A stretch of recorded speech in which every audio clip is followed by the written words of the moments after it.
Praise the lord. గలతీయులకు రాసిన పత్రిక 4వ అధ్యాయము 3వ వచనము 4వ వచనాన్ని చదువుతున్నాను, ఆలకించుదాం.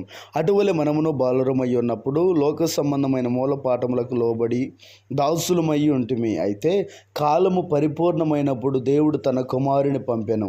ఆయన స్త్రీ యందు పుట్టి మనము దత్తపుత్రులము కావలనని అంటున్నాడు. ఇక్కడ మనం ఏమై ఉన్నామని అంటే లోక సంబంధమైన మూల పాఠములకు లోబడి దాసులమై ఉన్నామంట.